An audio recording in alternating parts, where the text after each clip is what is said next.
Yo, what's going on, man? It's your boy Zeus the Entertainment, back in front of this camera again and give you guys another video. We gonna go back in with 42 Dugg and Sada baby. This time, this is a deadly beef that they got going on with each other. I don't know nothing about this beef, so this is gonna be something that I'ma just check out and see what it's hitting for. Maybe I'll learn something. You dig what I'm saying? Maybe I'll learn what really started the shit, what happened, what's really going on, and etc. etc. So with that said, man, we'll just hop right into it and see what it's getting into. Rap is a competitive genre. When two rappers from the same city start gaining attention, drama and past beef can escalate into an all-out war. 42 Dugg and Sada Baby are two rising rappers from Detroit who are locked into a deadly beef that has claimed countless lives, including the innocent family members of another rapper who got caught in the middle of their beef. Let's get right into it. 42 Dugg is a popular rapper from the 6 Mile area on the east side of Detroit. Dugg's history in the streets is well documented, and he's a respected artist in the city. He has ties to the 6 Mile 42 Hustle gang and set up the Crips. Not much is known about Dugg's childhood, but what's clear is that he's been in the streets from an early age. In 2010, at just age 15, Dugg was sentenced to 4 years in prison for carjacking and possession of a firearm.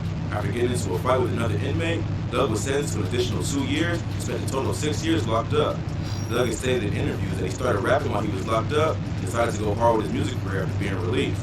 Dugg was already basically just touching on everything that we've already learned in the previous video. The Detroit rap scene isn't easy.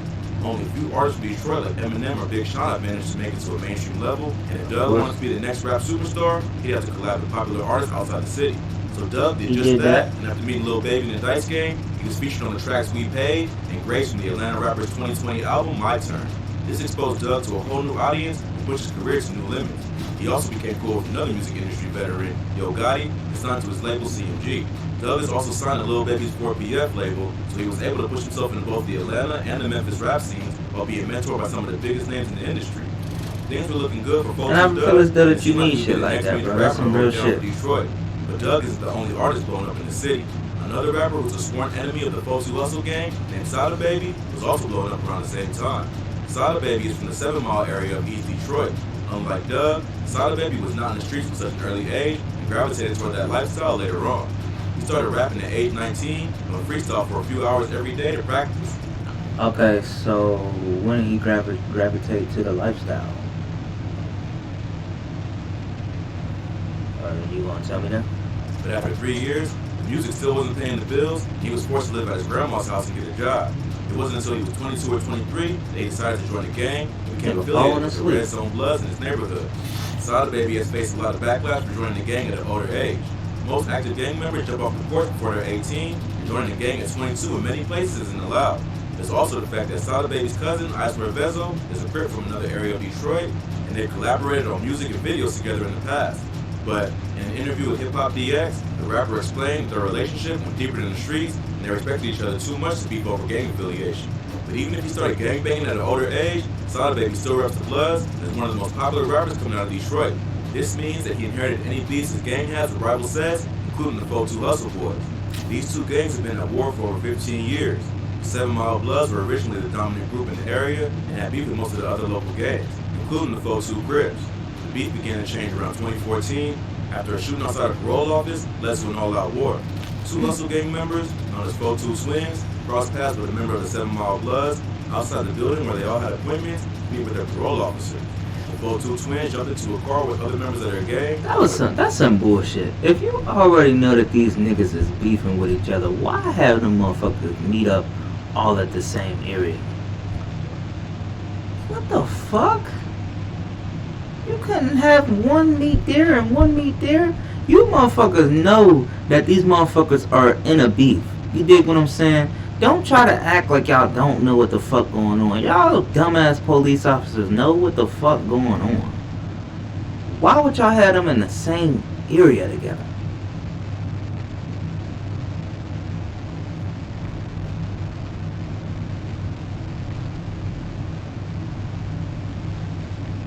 Who was shot ended up going into a coma coming out of Detroit. This means that he inherited any beefs his gang has with rival sets, including the 42 Hustle Boys. These two gangs have been at war for over 15 years. The 7 Mile Bloods were originally the dominant group in the area and had beef with most of the other local gangs, including the 42 Crips. The beef began to change around 2014 After a shooting outside a parole office led to an all-out war.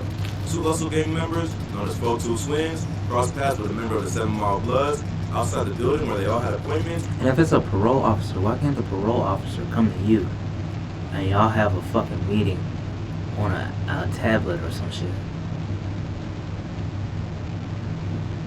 The fuck? That started a whole out war. All that shit could have been prevented. Meet with their parole officers. The 4-2 Twins jumped into a car with other members of their gang and were chased by the ops. The Bloods opened fire, hitting one of the 4-2 Twins and another Hustle gang member in the car. Both the 4-2 Twins survived the shooting, but Dewan Neff Page, the other dude who was shot, ended up going into a coma and later dying. Several members of the 7 Mile Bloods were picked up for the shooting. The 4-2 Twins were supposed to testify in court against their ops, but refused to take the stand at the last minute. After Page's death, the 4-2 Hustle gang allied themselves with other enemies of the 7 Mile Bloods to challenge their control over the area and avenge the death of Neff. This resulted in a violent feud that rages to this day. So Dugg and Sada Baby are sworn ops purely based on their gang affiliation. Dugg and Sada Baby were never cool with each other, but there wasn't any active beef until another artist got involved. T Grizzly is another popular rapper from Detroit who's been on the scene for a minute. He first blew up back in 2016 with his track First Day Out that he recorded and released the day he got out of prison. T Grizzly was never gang affiliated, but he did grow up in the streets. He was mostly raised by his grandmother in West Detroit because his parents were constantly in and out of jail. In 2011, his mother was sentenced to 20 years for drug trafficking, and his father was murdered in 2012. Despite having such a rough childhood, the rapper did his best to stay on the right path, and even attended Michigan State University to study finance and accounting. But while in college, he struggled financially and began robbing other students' dorms for cash and electronics. He was eventually caught, but released while the school conducted an investigation. During that time, hey, at least he tried though. I'll give him that. At least he tried to get some fucking money so he could stay in that school, bro. For real. I know that shit is hard as fuck, bro.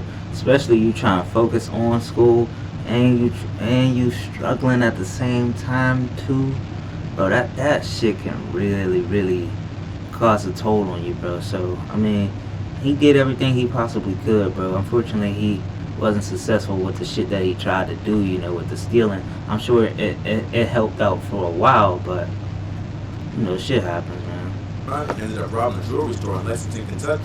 The robbery was unsuccessful, and Grizzly, along with his 3 accomplices, were arrested. He was sentenced to 9 months for the jewelry store robbing, and 18 months to 15 years for the robberies at Michigan State. He was released in 2016 and blew up with his First Day Out freestyle quickly after. Ever since, that was a good ass he song named for too. himself as one of the leading artists in the Detroit rap scene, having collaborated with everyone from Meek Mill to Lil Durk. Just because you aren't gang affiliated doesn't mean you can't get wrapped up in gang beef.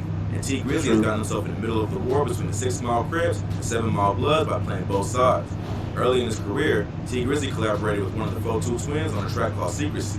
But not long after, T went and signed Sada Baby to his own record label.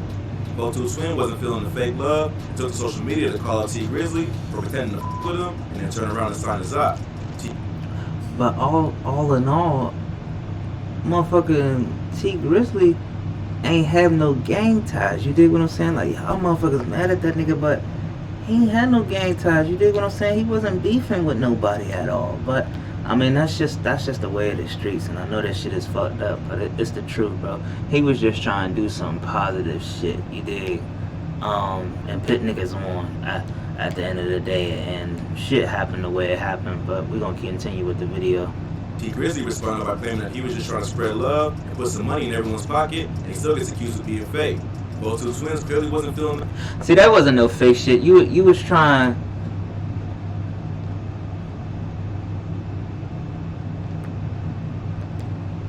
See, yeah, he wasn't trying to motherfucking be on no motherfucking type of bullshit. I really feel like that nigga was really genuinely trying to put money in everybody's pocket, and he wasn't gonna get himself involved with y'all, you know, y'all beefing with the fuck y'all had going on. You did what I'm saying? Like, he wanted to keep himself away from that shit, but he wanted to put you niggas on and hopefully be able to be the one that, you know, squash y'all beef and put that shit to the side. But I know that, you know, a lot of niggas won't put their pride to the side. You know what I'm saying? A lot of niggas won't let that shit go. When you genuinely got beef with somebody, that beef continues and goes and goes and goes and goes and goes, and it goes on forever, bro. Like, so I understand what he was trying to do. I see what he was trying to do. That was some real nigga shit. But bro, they're not fucking with that, bro, at all, bro. Like, it's nothing that T Grizzly could even say or do about that shit. So it's like really some shit he had to just leave alone, like real shit, bro. In that response, because he posted a photo of the rapper to Instagram with the caption, "Don't get your car flipped leaving off that block." T Grizzly followed up in the comments saying that Twins reached out to him for the feature and that none of his homies with him because he isn't real. Twins responded by claiming to have receipts proving that Grizzly messaged him first and that he's with the homies every day. So after that exchange, T Grizzly was now at the center of the beef. Coming from the streets, the rapper should have known he was going to catch the heat for signing the rapper involved in an ongoing war in the city, but he definitely wasn't prepared for what came next. The rapper will go on to collaborate with 42 Dugg on the track MWBL in 2019, leading many to believe that the beef wasn't that serious. But as it turns out, the war was just beginning. In August 2019, Grizzly was in a black Chrysler in the 3 Mile area of East Detroit when someone sprayed the vehicle with bullets.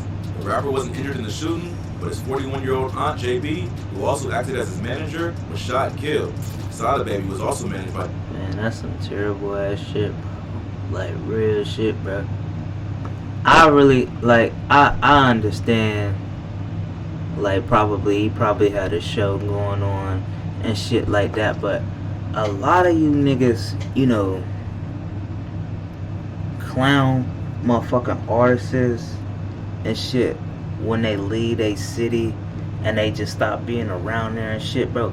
I feel as though niggas don't have no reason to go back to their old city, bro. If, number one,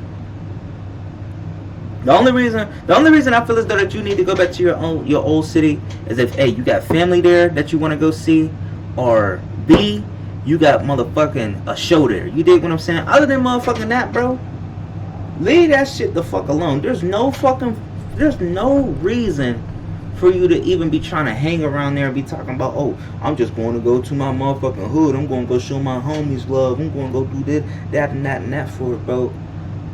A lot of times, niggas don't want you around. Niggas don't want you to be fucking around with them and trying to act like you cool with them, etc., bro. Niggas are some jealous-hearted, grimy-ass niggas, bro. And now, like, y'all see, it said he didn't get hit, but a lady that didn't have nothing to do with none of that shit. You know what I'm saying? She probably don't even know nothing about that. She probably don't know none of the gangs, none of that shit. I don't know the lady at all. I'm just saying she probably don't. But real shit, she probably don't know nothing about none of that shit. What the fuck going on or anything like that. But you niggas go out your way to shoot up a fucking car that T Grizzly is in. Trying to kill T Grizzly, but kill an innocent woman, bro. Y'all niggas just out of control, bro. Y'all niggas is out of control, bro. But also at the same token, I just feel as though T should never been there unless he really had genuine reason to be down there. But I can't speak for another man on what he should be doing and what he should not be doing. It's just, I can speak for myself. If I blew the fuck up, like I said, bro, I don't have no reason to come back to Pittsburgh. You dig what I'm saying? I don't have no reason to be down here. I need to be somewhere in the fucking suburbs where I know niggas can't get up to with me, where I know niggas will never be able to, you know, touch foot in here. I live in a gated community. The only way you getting in this motherfucker is if your ass got a motherfucking key to the motherfucking thing. And I'm talking about, you know, the little key that you hit, you know, keypad, put in that shit, or you climbing the motherfucking gate. You dig what I'm saying? And 9 times out of 10, you can't even climb the fucking gate because they got a motherfucking security guard. But at the end of the day, nigga, I put it like this, bro. I'm not coming back to my old neighborhood, nigga. I'm not coming back over here to motherfucking be in this motherfucking hood, this fucking neighborhood, nigga. Fuck all of that, nigga. Fuck that shit, nigga. The niggas that's in the past, nigga, they made cash out for a reason, nigga. I'll break you off some bread. We can talk on the phone. We can still be cool, bro. But as far as all of that, coming back to the hood, you know, chilling with everybody, cooling with everybody, fuck all that, bro. That shit is not of importance, bro, at all. JP. He can be seen attending her funeral in the video for T Grizzly's track, Sadish, where he raps about the shooting. Sada ended up leaving T Grizzly's label not long after JB was killed, claiming his career wasn't managed properly because he was angry over the fact that T would drop a track with his ops. The beef between Sada and Dugg escalated even further after... So your career is not managed properly because tease dropping music with a person you're not cool with.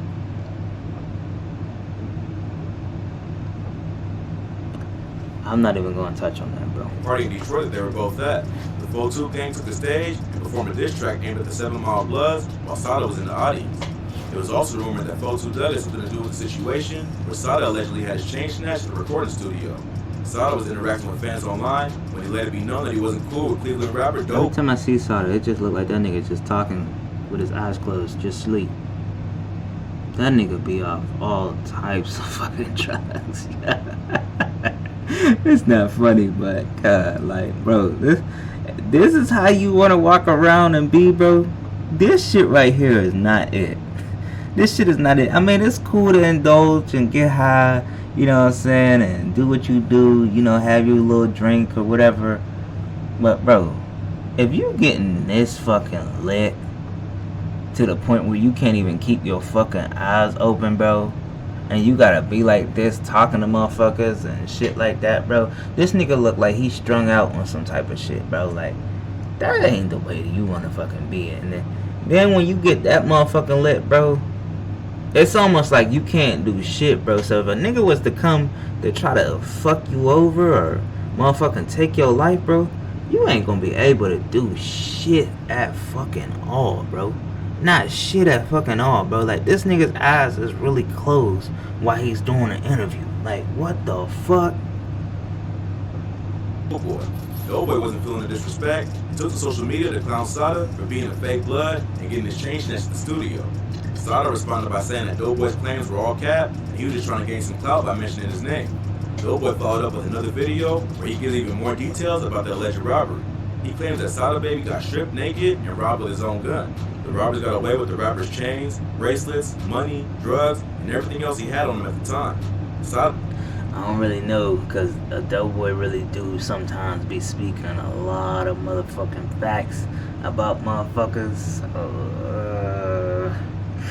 That's a real touchy situation. I can't really get involved on that motherfucker or really say too much about it. But if it is true, of course, motherfuckers is going to try to defend that shit and say that it didn't happen, you know, because that can be some shit that can fuck up your whole image and fuck up your whole, you know, fuck up everything what you got going on type shit, bro. Like, I don't know, bro. I'm gonna leave that one alone. Sada then ran into the other room where Doughboy was hanging out and started wilding out about the robbery. Doughboy didn't like his energy, so he pulled a strap out on him to make him calm down, which is why they don't like each other. After Doughboy aired him out, 4-2 Dugg followed up with his own IG story clowning Sada for getting robbed and takes credit for being the one who sucked him up. Sada continues to claim that this is all cap, and both rappers are just looking to gain some attention by mentioning his name.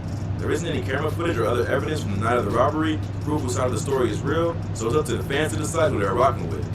Since then, both sides have been sending disses at each other in interviews and on social media. Both Sada and 4-2 Dugg were featured on the track Friday Night Cypher off Big Sean's album Detroit 2. In the interview, Sada suggested that Dugg's verse was trash and that he had no idea who was going to be on the song when he recorded his part. In the same interview, he also threw shade on T Grizzly and said he hopped on the track because he wanted to prove he was the better rapper. Around this time, Sada also shut down a club performance after a DJ played a T Grizzly and 4-2 Dugg track back to back. He also called his former music partner a disloyal fake gangster who hides in Detroit. Dugg responded to all the disses by posting a video to his Instagram saying that he's smoking on healthy bloods today, disrespecting some of Sada's dead homies. Today, 420, man, we blowing healthy blood. You know, I'm laughing, not to be on no disrespectful shit. I'm laughing because this is the type of shit that Chief Keef made fucking famous type shit. This is the type of shit that motherfuckers are still copying off of this nigga. Like, you know, you talk about smoking Tuka and everything else. Bro, that is the motherfucking shit that he created, and motherfuckers is running with that shit, but they taking it their own route and dissing niggas, I was about to say they homeboys, dissing niggas that they don't fuck with, they opposition, you dig what I'm saying? And they taking this shit to a whole fucking nother level, bro. But I do want to go back on the video because there was some shit that caught my fucking attention. I don't know if it's gonna catch it again, but I'm gonna go back to 802. idea who was going to be on the song when he recorded his part. In the same interview, he also threw shade on T Grizzly and said he hopped on the track because he wanted to prove he was the better rapper. Around this time, Sada... Okay, so you wanted to prove that you was a better rapper than T Grizzly, but I highly doubt that you was trying to prove that you was a better artist than T Grizzly. I think that you really hopped on that track because you was really fucking with T Grizzly, and T Grizzly was the one that took you under his wing, was trying to mentor you and trying to be your homeboy. But I could be wrong. You could have, that probably was your real motive. You did what I'm saying, and that was probably how you really felt. I don't know too much about that situation, so again, that's something I would leave alone. But if it's true, that was some petty shit. Sada also shut down a club performance after a DJ played a T Grizzly and 42 Dugg track back to back. He also called his former music partner a disloyal fake gangster who hides in Detroit. Dugg responded to all the... Here's my thing though, how can you really call somebody a fake gangster, bro, if you jumped in a gang in a late area of time? So you calling somebody a fake gangster, low key you a fake gangster, bro, because you jumped in a gang. I think he said when you was fucking 19 or so. That's not really. And then motherfucking, I feel as though like real niggas that's really in gangs, 9 times out of 10, a lot of times when a motherfucker's going into a gang, they jumping into a gang when they fucking 10 years old, 11 years old, and younger. You dig what I'm saying? Like, niggas ain't trying to get into no fucking gang when they older, like in fucking 17 and 18. You dig what I'm saying? But a lot of shit is different from what I grew up, you know, learning about gangs and knowing about gangs and shit like that. Like, motherfuckers accept you more, and you know they're a little bit more lenient on you. So, I mean, okay, you can do it, but are you really a real gangster, bro? Are you really carrying out shit?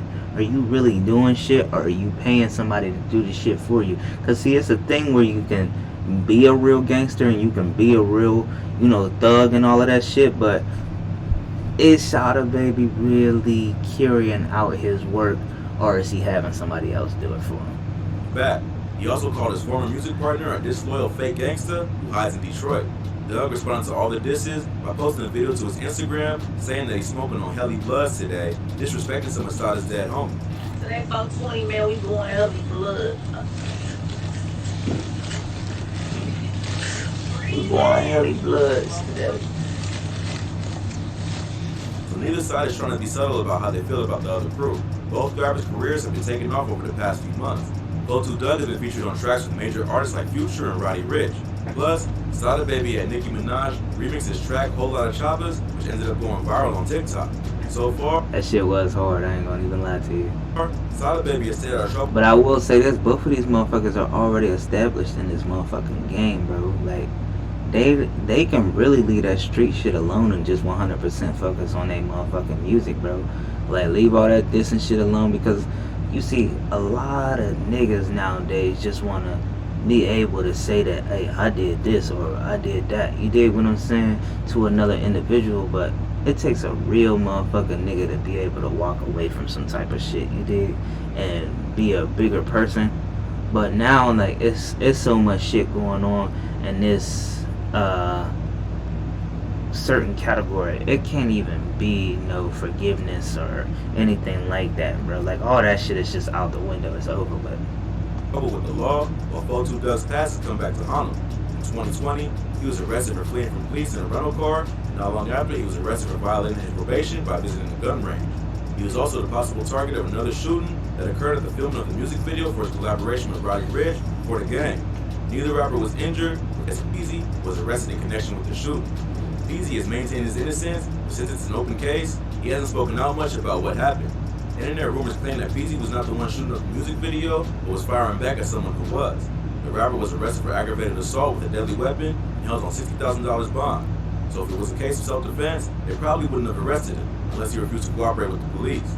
Peasy isn't known to have beef with Dugg or Roddy Ricch, but he has collaborated with Sada Baby on his track One Me. So if the two artists are cool, that could point to a possible motive. More details in this case are likely to come to light as the trial progresses and will reveal whether it has to do with this particular beef or if it was just an unrelated incident. Either way, things are still... He's already touching on shit that we touched in the last video, so I don't even gotta touch on that. In the streets of Detroit, and no one is truly safe. Hopefully, Sada and Dugg can leave the past alone so no more innocent bystanders get caught in the crossfire. It would be, I will say this though, it would be some good shit if they could leave the past alone, you know, and let that shit go. But like I said, it's already been too much shit that's actually occurred. There's already been too much bad mouthing shit. There's already been too much, you know, public hate being shown towards that individual. Bro, I just don't think that neither one of these niggas will ever put their pride aside and let that shit go. And plus, they're in rival gangs. Rival gangs don't motherfucking say, hey, let's be buddies and go eat cherries off a tree. Like, fuck no, nigga. These niggas are not letting shit go, bro. This shit is gonna be on forever, bro. It's a wrap. Like, fuck all that little kid lovey-dovey shit, bro. Like, these niggas is really gonna go at it until they all dead or the beef is just somehow completely over, and it's not gonna be over no time soon. So Sada baby gonna stay on his side, 4-2 gonna stay on his motherfucking side, and that's just gonna be the bottom line. So much drama, it may be hard for either artist to leave the street life alone and focus on music. If you like this video, we have many more on our channel. From rappers and gangs to rappers who beat a murder charge. We cover the most insane stories. Alright, man, there y'all have it, man. The deadly beef for those two, 4-2 and baby. Like I said, bro, hopefully they can leave that shit alone and leave their past alone, let that shit go. But I know deep down inside that shit is not gonna happen. I'm gonna hop on some more videos of this shit. I really like this dude's channel. Very entertaining. You learn a lot of shit. A lot of shit you don't even know what's going on. You dig what I'm saying? You can love an artist and listen to an artist, but you don't know what that artist got going on in the background. But this right here, this channel, I don't know if all this shit is 100%, you know, to the core, but I'm just gonna say this from when I'm watching and what he's digging out the dirt. You dig what I'm saying? Half of it gotta be true, half of it gotta be real. You dig what I'm saying? So if it ain't none of my business. I don't care. I'm just a nigga doing a reaction video. You dig what I'm saying? In a video. So can't get mad at me about shit because I don't know shit about this. This ain't none of my beef. This ain't nothing that I truly care about. You dig what I'm saying? Because it's out of my hands. I don't know nothing about it. I'm just doing a video and I'm checking out some music. So with that said, bro, I hope y'all like this motherfucking video. I hope y'all know something about the shit that goes on. If you know something about the shit that goes on, feel free to say something to me. Feel free to talk to me, you know, say whatever y'all want to say. Y'all can have y'all hatred comments. Y'all can have y'all real comments and talk y'all shit, da da da da da. At the end of the day, I don't really give a fuck, bro. It's a fucking video. It's bringing knowledge to my attention, and I wanted to bring some knowledge to a lot of other people that's fans of both of these artists' attention that probably don't know nothing about it. You dig what I'm saying? So we'll just leave it there. You dig what I'm saying? You guys come across this video, make sure you leave a like on it. Make sure you subscribe to the channel, etc., etc. If not, hey, it don't fucking matter to me. I don't really fucking care. All I just ask for you guys to just show some love. That's it, man. It's y'all boys with Entertainer. I'm up out of here.